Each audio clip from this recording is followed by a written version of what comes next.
சத்குரு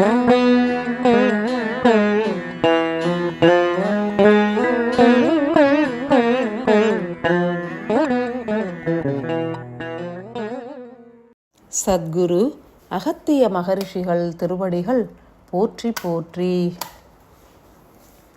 திருஞானம் பாகம் 3 அத்தியாயம் 2 விளக்க உரை. ஈசனின் அடித்தொழுதே அகத்தீசன் உரைக்கின்றேன். அன்னை சாரதை அருளிய அற்புத காவியத்தின் உயர்ந்த ஞானம் என்பது சூன்ய ஒளி வெற்றிடம் என்பதாகும். 2ஆம் அத்தியாயம் உரைத்திடும் அற்புத ஞானம் குறித்தே அறிந்திடுக. 1. மனிதர்களின் சிரசின் உச்சியில் உள்முகமாய் கபால ஓட்டினை ஒட்டிய நிலையில் வெகு சூட்சமமான 12 சூன்ய சுரபிகள் உண்டு. ஒவ்வொன்றும் 28 அடுக்கு சுழல்களை கொண்டிருக்கும் எனில் மொத்தம் 336 அடுக்குகள், ஒவ்வொன்றும் 336 சுரபிகளாக இயங்கி பல்வேறு அமிலங்களை சுரந்து அற்புத இயக்கத்தை அருளிடும். 2. சூன்ய ஒளி வெற்றிடத்தின் மையத்தில் ஓர் புள்ளி போன்ற ஒளியாற்றல் முதலில் உருவாகும். பின்னர் அவை 28 அடுக்குகளிலும் பல்வேறு ஒளி சிதறல்களாக உருமாறி மாறுபட்ட ஒளியினை கொண்ட எரிபொருளாகவும் உருமாறிவிடும். 3. கிழக்கு திசையில் உள்முகமாய் நிலைக்கும் முதல் சூனிய சுரபி என்பது பிரம்மலோகம் எனில், அதனை அடுத்து தென்கிழக்கு திசையில் நிலைக்கும் மற்றுமோர் சூனிய சுரபி என்பது சரஸ்வதி சுரபி என அழைக்கப்படும் வெற்றிடமாகும். 4. சரஸ்வதி சுரபி எனும் சாரதை லோகச் சுழலின் மூலம் பிரம்மலோக ஆற்றல்களால் படைக்கப்படும் அணுக்களுக்கு ஞானம் எனும் எரிபொருள் வழங்கப்படும். 5. மனிதர்கள் பக்குவமடைந்து அன்பினால் நிறைந்து அனைத்துயிர்களையும் தன் உயிர் போல் கண்டு போற்றுகின்ற பக்குவ நிலை உருவானால் உடற்குருதியானது இளகி சிரசின் உச்சம் சென்று கபால வாயிலின் அருகில் உள்ள சூனிய சுரபிகளை தீண்டும். அதன் மூலம் அவற்றிலிருந்து பொழியப்படுகின்ற அமிர்தம் எனும் அற்புத அமில ரசத்தினை பெற்று பூரண ஞானத்தோடு அனைத்து அணுக்களும் இயங்கத் துவங்கும். 6.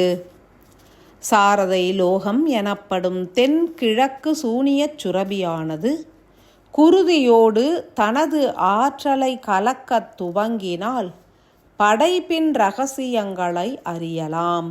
எந்த ஒரு வினாவிற்கும் விடை அறியலாம். மாயை என்பது முற்றிலும் விலகிவிடும். 7. பிரம்மலோக சூனிய சுரபி என்பது 28 அடுக்குகள் கொண்ட ஓர் கூம்பு போன்ற சுழலாகும். அதனை குருதியானது தீண்டியவுடன் அற்புத எரிபொருள் என்பது குருதியில் கலப்புறும்.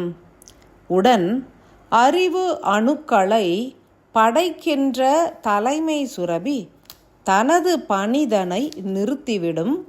பிரம்மலோக சூனிய சுரபியிலிருந்து வெளிப்படும் அமிர்த ஆற்றலின் துணை கொண்டு வெப்ப அணுக்கள் எனப்படும் அறிவு அணுக்கள் உருவாகும். அவ்வறிவு அணுக்களின் மூலமே இறை நிலைகளை உணர இயலும். 8. பிரம்மலோக சூனிய சுரபியில் 28 வகை எரிபொருட்கள் உண்டு.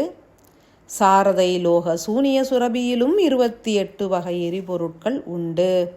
எந்த ஒரு மனிதர் இரு லோகத்தின் 56 வகை எரிபொருட்களையும் குருதியில் உட்கலந்து ஏற்க துவங்குகின்றனரோ அவரது ஞானம் படைக்கும் திறன் பெற்றதாக மலரும். எவரை உணர்வு நிலையில் தீண்டுகின்றனரோ அவர்களது ஞான வாயில்களும் திறவு கொள்ளும். 9. பிரம்மலோகம் மற்றும் சாரதையின் லோகத்தினை சார்ந்த 56 சுரபிகளும் அவர்களது பிள்ளைகளாகவே கருதப்படுகின்றனர். படைப்பின் இரகசியங்களை இவை எடுத்துரைக்கும். 10.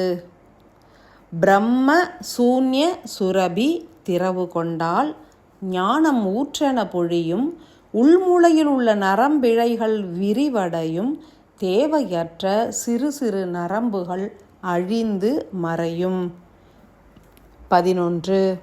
முதலில் பிரம்மலோக சூனிய சுரபியின் 28 அடுக்கு சுழல்களையும் குருதியானது தீண்டிவிட்டால் உடன் கூம்பு சுழலானது தலைகீழாக உருமாறிவிடும்.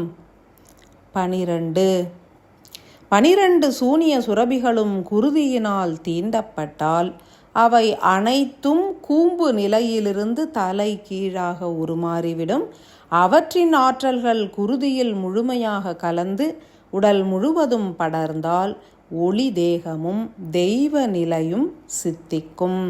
வாழ்த்துகின்றேன்.